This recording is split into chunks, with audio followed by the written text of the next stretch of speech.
Hindi kita niloloko. Hindi ko na talaga makontak yung pinag-investan natin eh. Maniwala ka sa akin. Dex, hindi pwede yan. Halos lahat ng pera ko nilagay ko dun. Pare, paano na ako? Paano na kami ng anak ko? Pare, nagtiwala ako sa'yo eh. Kasi ang akala ko, yung pera natin matudoble. Pre, nagtiwala din naman ako eh. Kaya nga ininvest ko yung pera ko eh. Naggumawa ka ng paraan para mabawi natin yung pera natin. Hindi pwedeng ganito. Ayoko nang bumalik sa hirap. Huwag kang mag-alala, Nad. Pabalitaan na lang kita kapag nakontak ko na yung pinag-investan natin. Sa ngayon eh, wala tayong ibang magagawa kundi maghintay. Pero pagka umabot pa to ng mga 1 linggo, magsasampa na tayo ng kaso laban sa kanila. Chicks, alam mo ba yung sinasabi mo? Magsasampa ng kaso? Eh wala na akong pera eh. Ano pang ibabayad ko sa abogado para magsampa ng kaso? Sige nga. Ganun ba, Nad? Huwag kang mag-alala. Gagawan ko ng paraan. O paano? Dito muna ako Pabalitaan na lang kita. Sige, Dex. May tiwala ako sa'yo. Gawin ko lahat para mabawi natin yung pera natin. Oo, Nad. Basta, antayin mo yung tawag ko. Sige, pare.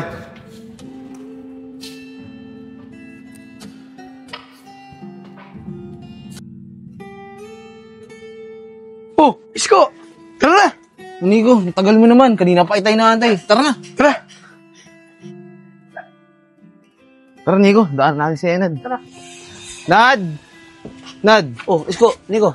Tara, Nad. Sumama ka sa amin. Para naman makalimutan mo yung problema mo. Oo nga, Nad. Para naman makapaglibang-libang ka. Tara na, laro tayo basketball. Isko, Nico. Hindi na muna siguro. Baka kasi umalis ako mamaya Susubukan ko maghanap ng mapapasukan. Para naman kahit papano, may pambudget kami ni Vince. Kuya Isko, ako na lang sasama sa inyo. Sige, Vince, tara. Tara. Tay, pabasketball pa muna ako Sige anak, mag-ingat kayo Tara, Nad. Dito na kami. Sige, tol.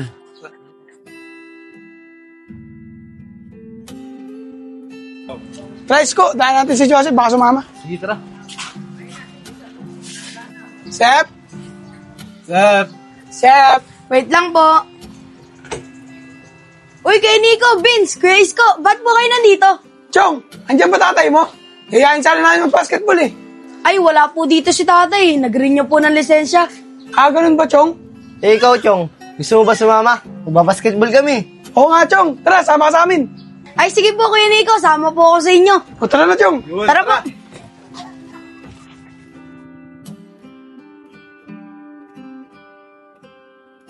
Chong, galingan mo maglaro, Oo naman, gagalingan ko.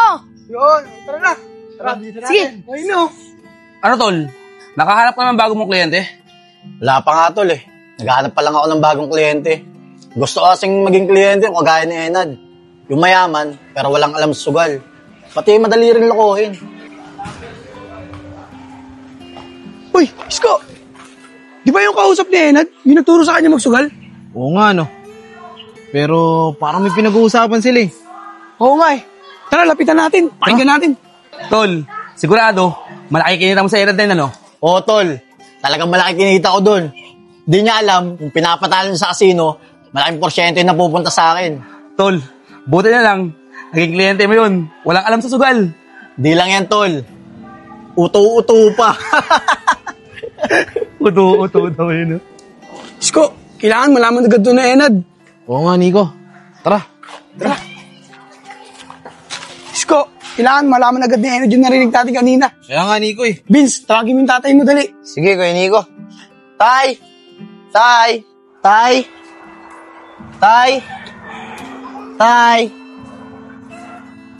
Wala pa si tatay. Hindi pa nakakauwi. Kuya Nico, wala pa po dito si tatay. Hindi pa po nakakauwi. Ganun ba, Vince?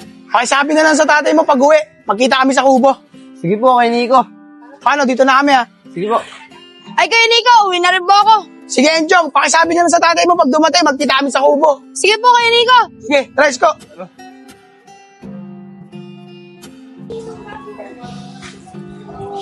Itay, dyan na po pala kayo. Mano po? Nak, may maganda balita ako sa'yo. Natanggap na kasi ako dun sa trabahong in-applyan ko kanina. Kaya bukas na bukas, may trabaho na ako. Ayos po yun, Tay. May trabaho ka na po. Siya nga po pala. May pinapasabi si Kuya Nico. Pagdating niyo daw po, pumunta daw po kayong kubo. Isasabihin daw po siya sa'yo importante. Ganun ba, anak? Ako yung sasabihin nila. Pero sige, ngayon ako pupunta.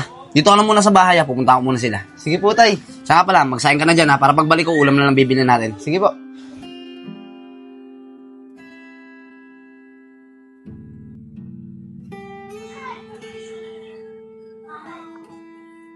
Uy, tay, nandiyan na po pala kayo. Nakapag-renew po ba kayo ng lisensya?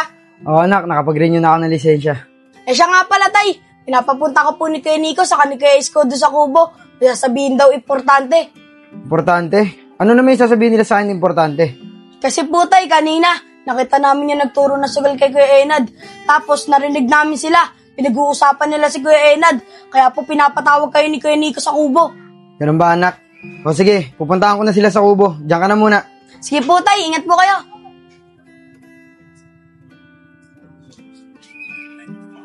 Oh, ayun na pala si Enad eh. Isko, Nico, nabanggit sa akin ng anak ko na may sasabihin ako sa akin importante. Ano ba yun? Oo, Nad. May sasabihin kami sa'yo. Oh, ayun na pala si Joseph, oh. Uy, Nico, Isko. Uy, nandito ka rin pala, Nad.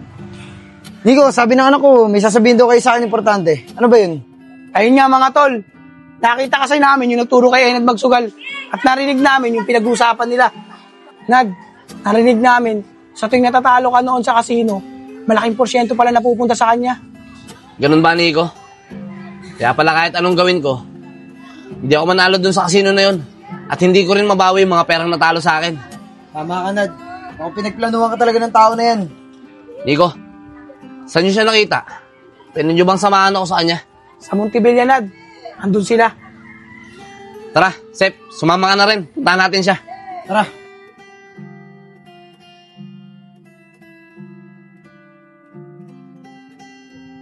Nico, saan nyo banda dito nakita kanina yun? Andun lang sila kanina eh. Baka umalis na. Di bale. Antayin na lang natin. Kasi sigurado ako, nasa kasino na yun ngayon. Wala na may ibang dadaanan pa uwi yun kundi dito lang eh. Okay lang ba sa inyo? Okay lang sa amin. Mga tol, dito na lang muna tayo magantay. Sigurado ako maya-maya dadaan na yun. Anong oras na rin naman eh. O sige, Nad. Dito na muna tayo.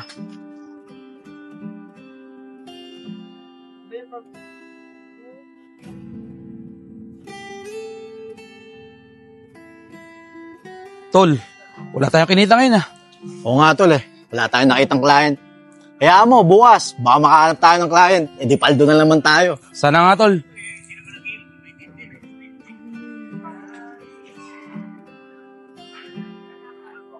Ayos yan, Isko ah. Oo nga, Nad. Pero mas maganda, kung itutuloy-tuloy mo pa yan. Uy, Nad.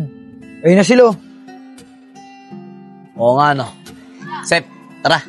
Lapitan natin sila. Tara. Hoy, Kevin. Mag-usap nga tayo. Totoo ba tong sinasabi ng mga tropa ko? Narinig ka daw nila eh. May kinalaman ka ba sa pagkatalo ko sa sugal? At kung bakit naubos yung mga pera ko? Ang pinagsasabi mo, Nad, wala akong alam sa sinasabi mo. Anong walang alam?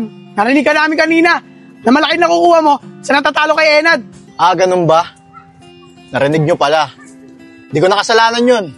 Kasalanan ng kaibigan nyo yun. Kasi nagpaloko siya. Napakasama mo, Kevin. Ibalik mo yung pera ko. Bakit, Nad? Sasaktan mo ko? Sige, subukan mo. Para may pakulong ko kayo. Eh ako, kaya nyo ba kayo pakulong? Di naman, di ba? Kasi wala kayong ebidensya. Naniloko ko kayo. Kaya bitawan mo nga ako. Nad, tama na yan. Tama siya. Wala tayo ebidensya. Baka mabaligtad pa tayo pa yung makulong. Tumabi nga sa dadaanan namin.